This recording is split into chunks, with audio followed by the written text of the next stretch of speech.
Bonsoir à toutes et à tous, ravi de vous retrouver sur 8 Mont-Blanc pour le journal de la rédaction. Nous sommes le lundi 25 février 2020, au sommaire ce soir. La première phase des importants travaux de réhabilitation des anciens thermes d'Aix-les-Bains a débuté. Les 22 000 m² de la structure vont être désamiantés à l'occasion d'une opération délicate sous pression. Emmanuel Jaude s'est rendu sur place. Et puis nous resterons en Savoie pour rencontrer des membres de l'association Savoie de Femmes qui accueille et écoute les femmes victimes de violences conjugales. À l'heure où les féminicides sont de plus en plus fréquents, ce travail d'écoute apparaît encore plus indispensable. Mais avant de développer ces titres, le coronavirus progresse un peu partout et particulièrement en Europe. Après l'Italie, c'est la Suisse qui est touchée par l'épidémie. Le canton du Tessin l'a officiellement annoncé ce mardi. Selon nos confrères de la RTS, il s'agit d'un homme de 70 ans dont l'état est jugé stable. Il est actuellement hospitalisé au Tessin. Et à Annecy, une rumeur faisant état d'une suspicion de 2 cas au sein du Change circule depuis lundi soir sur Twitter. Selon les déclarations d'une représentante de l'hôpital recueillies par le Dauphiné libéré, aucun cas avéré de coronavirus n'a été confirmé au sein du Change. Fin de citation. Les anciens thermes d'Aix-les-Bains démarrent aujourd'hui la première phase de leur réhabilitation. Et cela passe par le désamiantage complet des 22 000 m² de la structure. Cette opération délicate et sous haute surveillance est néanmoins une étape obligatoire vers le renouveau de ce bâtiment classé. Et à l'occasion des élections municipales, ce monument fait l'objet d'un réel enjeu. La réhabilitation des anciens thermes, un dossier brûlant à Aix-les-Bains. Mais avant d'imaginer l'avenir du bâtiment, il faut en finir avec les erreurs du passé. Pendant 2 mois, toute la structure va donc être désamiantée. Peinture, colle, joints ou autres céramiques, la substance volatile se retrouve dans de nombreux matériaux. Pour permettre son extraction, c'est toute la zone qui a été scellée et pressurisée. Eh bien, écoutez, on est sur la partie donc, de travaux où les protections individuelles et collectives, que ce soit pour nos opérateurs ou pour les riverains, sont optimum. Donc nos opérateurs sont équipés de combinaisons pressurisées, donc surgonflées et reliées à des adductions d'air. Et tout ça est secouru, contrôlé 24 heures sur 24. On a les groupes électrogènes secours pour l'électricité. On a des cuves de tampons pour nos adductions d'air, pour nos opérateurs. On a les analyses d'air. Enfin, c'est contrôlé 24 sur 24 et 7 jours sur 7. Un chantier d'envergure. Sur les 22 000 m² du bâtiment, plusieurs milliers de prélèvements ont été réalisés. Mais la réelle particularité de ce chantier, c'est bien sa situation, en plein centre-ville, bordé de routes et de riverains. Aujourd'hui, on a de l'extraction d'air qui est faite pour retirer l'air de la zone de flocage.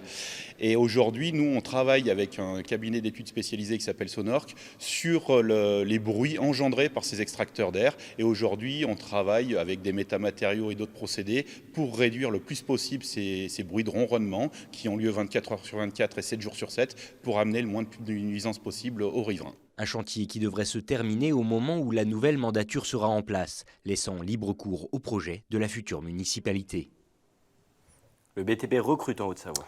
Car le secteur qui compte 6 000 entreprises est toujours en déficit de main-d'œuvre dans notre département. Alors pour susciter les vocations, la fédération du BTP 74 a mis en place des actions d'information auprès des plus jeunes. Elle organise par exemple des visites de chantier pour des collégiens. L'objectif est simple, faire découvrir les métiers du bâtiment, souvent méconnus et pourtant lucratifs. Victoria Lopez a suivi une classe du collège du Val d'Abondance en visite à Anthy-sur-les-Bains. Reportage. C'est une journée un peu particulière sur le chantier de ce futur groupe scolaire à Anthy-sur-les-Bains. 165 collégiens du Chablais ont été invités par la fédération du BTP 74 à visiter les lieux. Il s'agit pour nous de leur montrer ce que sont les métiers du bâtiment, leur enlever les fausses idées de nos métiers, puisque nos métiers ont évolué comme tous les métiers avec la numérisation, avec des matériaux et des matériels qui sont nouveaux. On a sélectionné ce chantier parce qu'il est aussi emblématique pour des jeunes. Une école sont des ouvrages qui leur parlent, mais aussi parce que c'est un chantier qui est grand, vaste, avec des phases d'avancement, ce qui permet aux élèves de découvrir du gros œuvre jusqu'à la finition, et ça sur un cheminement d'une centaine de mètres. Le secteur du bâtiment est toujours en déficit de main-d'œuvre, particulièrement en Haute-Savoie. La fédération a donc fait de l'information des jeunes une de ses priorités. Avec Philippe Bondaz, qui a été le véritable chef d'orchestre sur une opération qu'on a intitulée « Informer pour attirer et attirer pour recruter », on a mis en place des binômes qui regroupent d'un côté un représentant des centres de formation et de l'autre côté un chef d'entreprise. Et ces binômes ont fait le tour des collèges, principalement des élèves de 3e. On a pour objectif de toucher la quasi-totalité, c'est-à-dire 9600 élèves de 3e. Aujourd'hui, on en a déjà rencontré 3500. Ce matin-là, une cinquantaine de collégiens d'Abondance ont visité le chantier et les avis à l'issue du parcours sont partagés. J'ai appris qu'il y avait plusieurs métiers dans le bâtiment et quelques techniques et les études qu'il fallait faire pour travailler dans le bâtiment. Moi, plus tard, c'est pas forcément les métiers du bâtiment qui m'intéressent, c'est plus dans le social, travailler avec les personnes. J'aime beaucoup le bois et c'est une grande passion pour moi. Donc, je me suis dit de foncer dedans. C'est mon but de faire ça, parce que j'aime bien. Les opérations d'information comme celle-ci semblent porter leurs fruits puisque selon la fédération du BTP 74, les effectifs dans les centres de formation ont augmenté de 16% en 2 ans. Le bâtiment représente dans le département près de 20 000 emplois directs. Sur l'association Sa Voix de Femmes. En France, au moins 126 femmes ont été tuées par leur conjoint ou ex-conjoint en 2019 selon l'AFP. Ce nombre s'élève à 151 selon certains collectifs. L'association Sa Voix de Femmes accueille et écoute les femmes victimes de violences conjugales en Savoie. Des violences qui touchent des femmes de tous les milieux et de tous les âges. C'est un reportage signé Fanny Péchinet. J'ai été victime de violences conjugales durant 4 ans. 4 ans de ma vie. Ça se passait ça partait de tout et n'importe quoi. C'était le cas chaque week-end, devant mes enfants, devant sa famille, devant ma famille. Après, merci, je suis sortie de là, mais bon, ça a été compliqué. De nombreuses femmes sont victimes de violences conjugales. 4 sont mortes sous les coups de leur conjoint en 2018, d'après l'association Sa Voix de Femmes dans le département. Ces violences peuvent être physiques, mais aussi verbales. Le processus d'isolement de l'auteur, la victime, c'est-à-dire il ne va pas dire du premier coup « ta famille, je ne veux pas que tu la voies ». Il va plutôt insuffler l'idée que la famille est mauvaise pour la personne ou qu'elle ne devrait pas les voir parce qu'il ne la respecte pas, etc., etc., etc. Donc c'est ces petites choses-là souvent qui sont le départ en fait. Voilà. Ou tes affaires, tu vois, tu vas guicher des hommes comme ça, dans ton boulot il y a une situation, par exemple je pense, mais tu travailles en boulangerie mais tu as des clients hommes. Voilà, mais ça, ces petites choses qui sont effectivement déjà dans un état d'esprit où on enferme en fait effectivement la femme dans une idée qu'elle ne doit pas être en contact d'hommes ou en contact avec sa famille ou en contact avec des amis. Voilà. Et ça, souvent, c'est ça le début. Mais voilà, c'est pas toujours simple d'identifier le premier geste.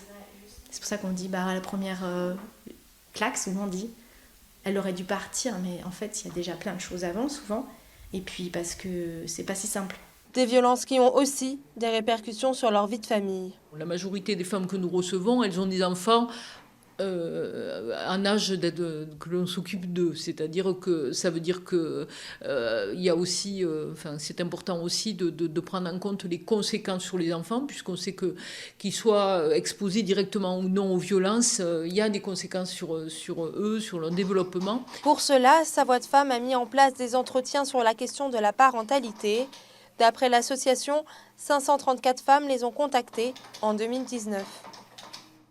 Un mot de culture avant de se quitter. La 3e édition du festival Annecy Paysage se tiendra du 27 juin au 20 septembre prochain.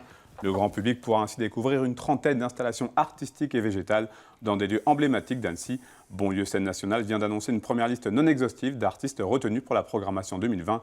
Bob Verschuren, Daniel Van de Velde, Justine Dumez ou encore Elsa Morin seront présents. Rendez-vous le samedi 27 juin pour la grande balade, la grande fête populaire qui ouvre traditionnellement le festival. C'est la fin de cette édition. Manu, je te laisse conclure l'émission. Merci à vous pour votre fidélité à l'information sur 8 Mont-Blanc. Je vous retrouve avec grand plaisir ce mercredi pour un nouveau journal.